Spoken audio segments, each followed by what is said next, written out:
Ce journal vous est offert par le FPI, Fonds des promotions de l'industrie, votre partenaire privilégié pour la réussite de vos projets.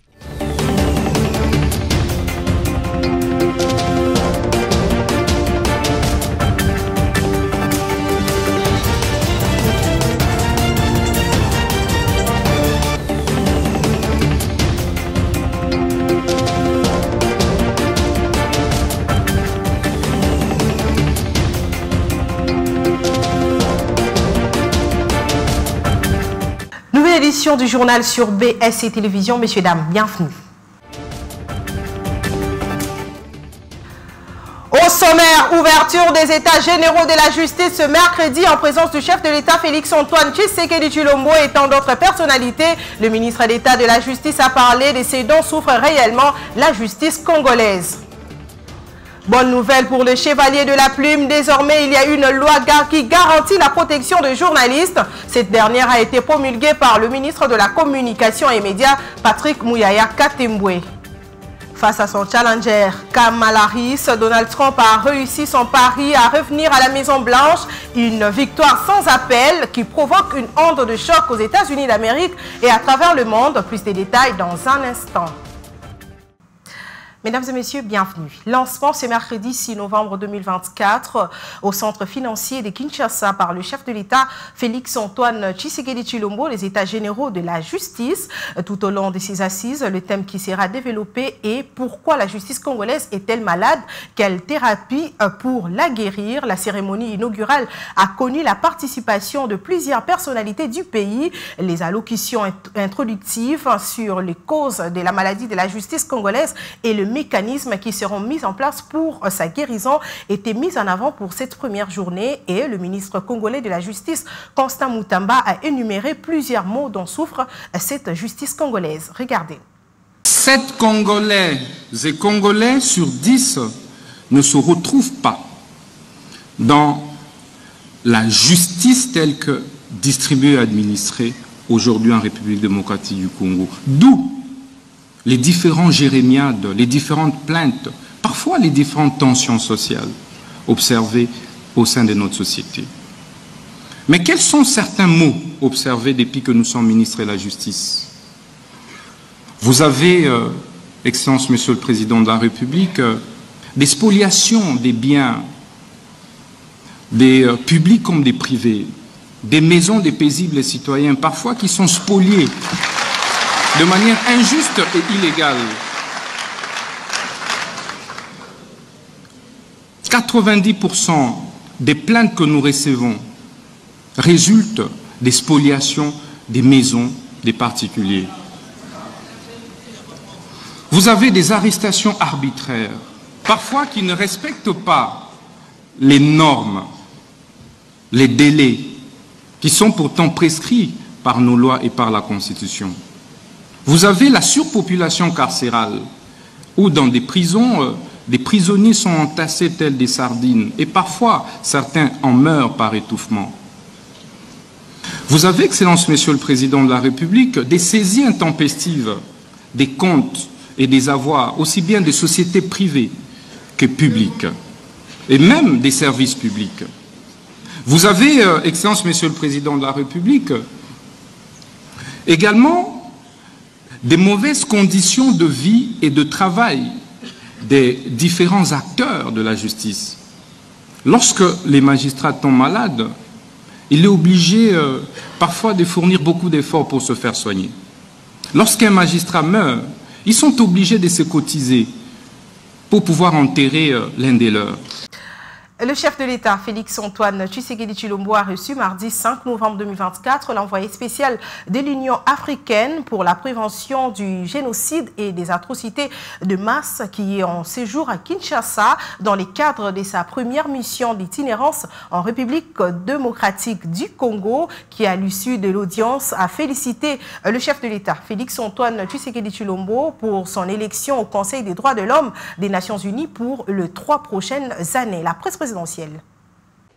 Nommé le 6 avril 2024, premier envoyé spécial de l'Union africaine pour la prévention du génocide et des atrocités de masse en Afrique, le Sénégalais Adama Dieng a entamé sa première mission en République démocratique du Congo. Conscient de sa lourde responsabilité, Adama Dieng veut s'inspirer du leadership du président Félix-Antoine Tshisekedi Tshilombo dans l'attachement au respect des droits humains. Kinshasa est la porte d'entrée de ma première mission dans le cadre de ce mandat. Et il est heureux que je commence par le Congo, parce que le Congo est un pays immense qui a donné à l'Afrique un fils éminent dont je tiens à saluer ici la mémoire. Je vais parler de Étienne Tshisekedi, père de l'actuel président de la République démocratique du Congo. Et sa lutte constante pour la démocratie et la justice sociale a inspiré des générations entières. Et aujourd'hui, je me félicite de constater que son fils suit justement les traces du père pour assurer à son peuple justement l'accès aux droits économiques, sociaux et culturels. Et cela est important parce qu'il n'y a pas de justice sans justice sociale. En ce mois de novembre, la RDC va présider le Conseil de paix et de sécurité de l'Union africaine après son élection au Conseil des droits de l'homme. Adama Dieng promet d'accompagner le gouvernement congolais à développer des politiques de prévention du génocide et des atrocités de masse durant son mandat et promouvoir la cohabitation pacifique entre les populations des pays voisins africains.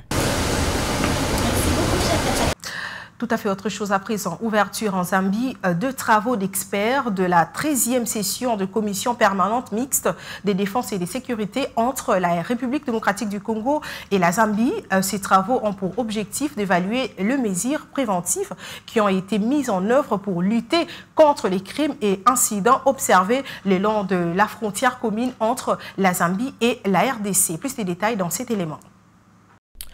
La 13e session de la commission permanente mixte de défense et de sécurité se tient à Kitwe, une ville de la République des Zambie. Ces assises sont coprésidées par des experts congolais et zambiens. La 13e session de la réunion des experts est répartie en 3 sous-commissions, à savoir la sécurité publique, la sécurité d'État ainsi que la commission de la défense consacrée aux travaux d'évaluation de mesures préventives qui ont été mises en œuvre pour lutter contre les crimes et les incidents constatés le long de la frontière commune entre la Zambie et la République démocratique du Congo. Ces travaux permettront également aux experts de nos deux pays d'échanger avec franchise sur les questions d'intérêt commun et d'élaborer des stratégies communes de coopération à adopter afin de mieux relever les multiples défis à caractère sécuritaire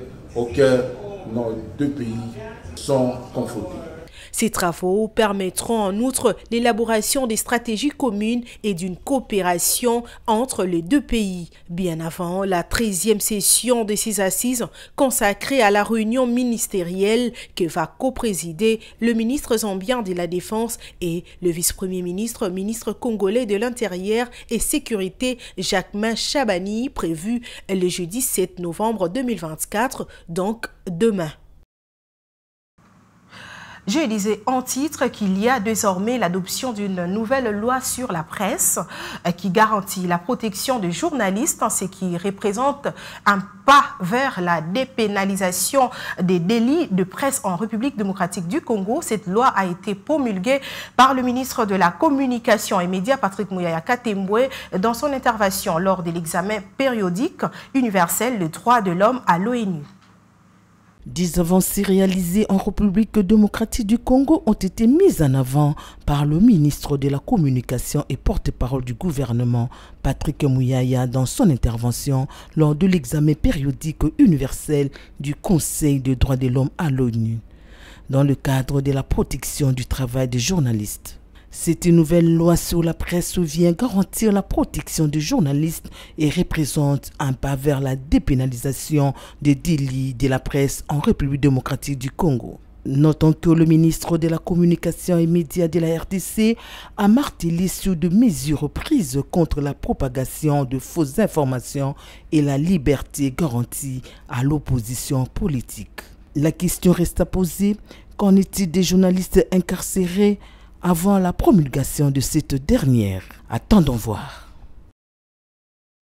Au Nord Kivu, les casques bleus tanzaniens ont apporté des dons en vivres et non-vivres aux enfants victimes de violences des troupes armées dans un orphelinat des Bénis où ils sont pris en charge. Dans ces lots, on compte des matelas, des couvertures, des vêtements et autres, tout ceci pour l'amélioration des conditions de vie de ces enfants. Les responsables de cette institution d'accueil sont satisfaits car, disent-ils, que les enfants pourront désormais mieux dormir. Ce vide a été comblé par la MONUSCO. La journée internationale de prévention de l'exploitation de l'environnement en temps de guerre est célébrée le 6 novembre de chaque année dans le but de sensibiliser le public aux effets des conflits sur l'environnement, rappelant que le guerre cause souvent des dommages écologiques profonds car les méthodes et les armes sauves employées dans des guerres modernes peuvent compromettre la santé et des écosystèmes pour les générations. Regardez. Les dégâts causés à l'environnement en temps des conflits armés perturbent les écosystèmes et compromettent les ressources naturelles longtemps après la fin des hostilités. Ils ont aussi des effets qui s'étendent et prolongent bien au-delà des limites des territoires nationaux et qui auront des conséquences pour les générations futures. Cette journée attire l'attention sur des conséquences souvent négligées mais cruciales dans les cadres des droits humanitaires et de la paix mondiale.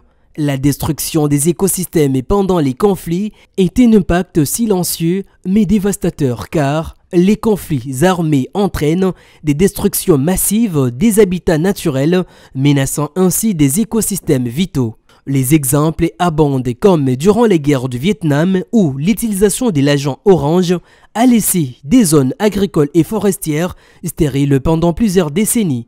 De telles pratiques montrent que l'exploitation de l'environnement en temps de guerre dépasse les cadres de pertes humaines pour toucher directement la biodiversité et la qualité des sols. Les pertes en vies humaines civiles ou militaires ainsi que les dégâts matériels dus aux conflits armés sont depuis toujours comptabilisés. En revanche, l'environnement demeure souvent une victime silencieuse.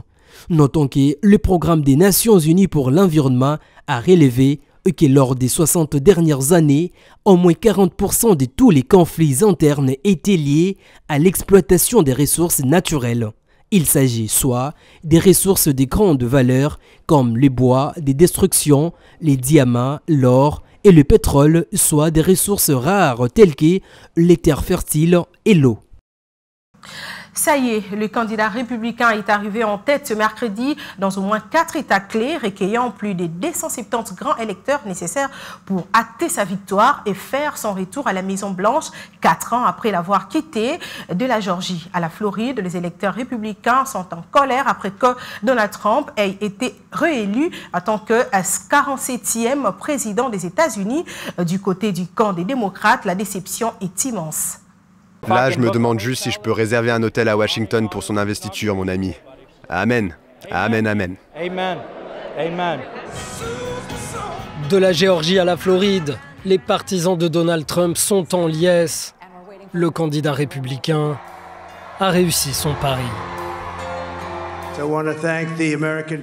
Je voudrais remercier le peuple américain pour l'extraordinaire honneur de m'avoir élu 45e et 47e président des États-Unis. Nous allons entrer dans un âge d'or américain. C'est ce que nous allons avoir.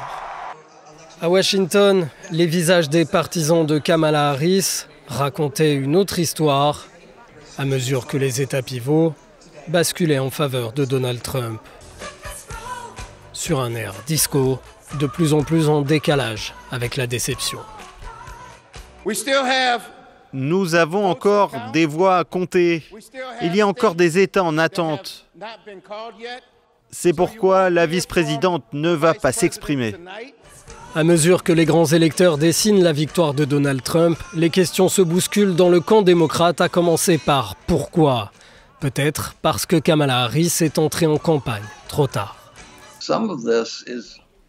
Une partie de ce qu'il s'est passé repose sur Joe Biden. Son incapacité à avoir compris plus tôt qu'il devait se retirer, qu'il n'était pas capable de faire un second mandat. Les électeurs républicains ont une raison de plus de se réjouir. Le parti reconquiert également la majorité au Sénat. Il est aussi en avance dans la course pour la Chambre des représentants. S'il l'emporte dans cette dernière, Donald Trump aura aussi le contrôle des principales institutions du pays. Et pour finir, au nom du peuple congolais et en son nom propre, le chef de l'État Félix-Antoine Tshisekedi Tshilombo a adressé ses vives félicitations à Donald Trump pour sa victoire à cette élection présidentielle des États-Unis d'Amérique. Félix-Antoine Tshisekedi Tshilombo s'est dit prêt à collaborer avec le nouveau président élu pour un partenariat entre la République démocratique du Congo et les États-Unis d'Amérique. Fin de ce journal, place au rappel des principaux titres. Ouverture des États généraux de la justice ce mercredi en présence du chef de l'État Félix-Antoine Tshisekedi Tshilombo et tant d'autres personnalités. Le ministre d'État de la Justice a parlé de ces dont souffre réellement la justice.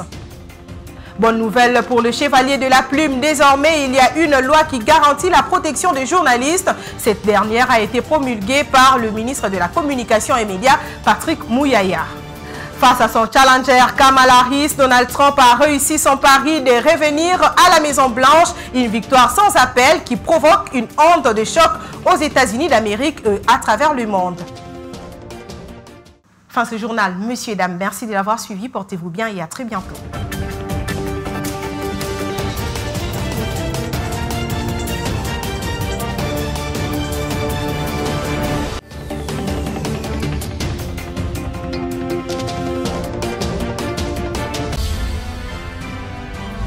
Ce journal vous a été offert par le FPI, Fonds des promotions de l'industrie, votre partenaire privilégié pour la réussite de vos projets.